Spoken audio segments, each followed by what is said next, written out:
No tung el Frank, no tongva pa pia hashmim. My name is El Frank, and I am Tongva and Hashmim from the LA Basin, San Juan Capistrano area.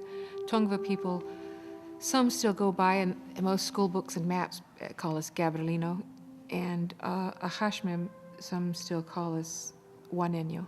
Our peoples built those missions, the San Juan Capistrano mission and the San Gabriel mission, and that's where we were enslaved. So I was born in Santa Monica, California, and I'm a fervent community activist.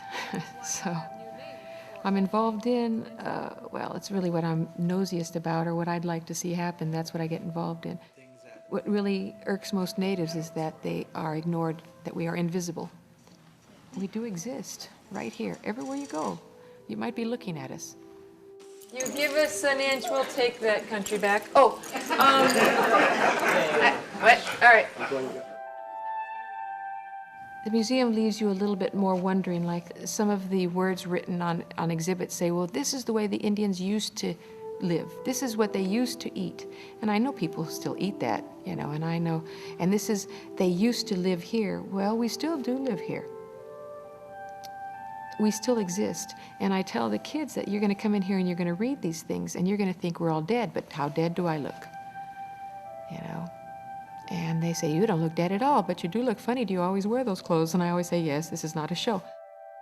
It's hard to be an Indian these days, because what is it? Am I an Indian like in the movies? Do I have to be stoic? How do you spell stoic? What is stoic?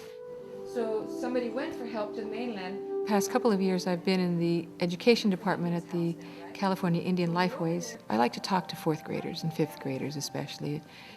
They're being introduced to California history.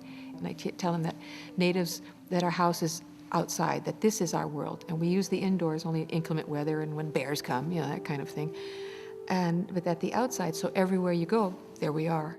Every Indian knows that there's protocol. You do not go to somebody else's land and do something in a big way or do something without asking permission from the other natives of that land.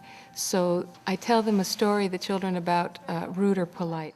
You guys at the end tell me if I was rude or if I was polite, all right? It might be hard to tell, so pay attention. All right. I say, oh, I'm walking down the street, I'm hungry, tired, and I'm not near my house.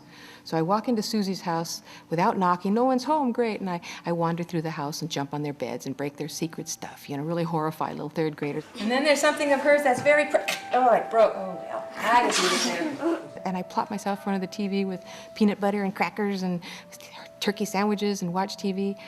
And the kids are horrified, their eyes are bugging out, you know, and I go, well, so was that rude or polite?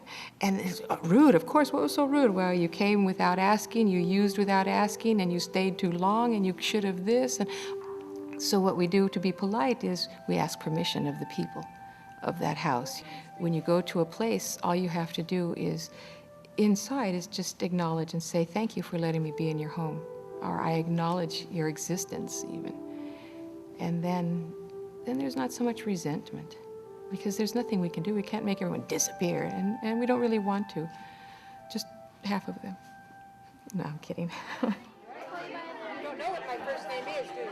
And they do get it. Even the third graders get it, you know. And I've had kindergartners get it, but they understand rude and polite.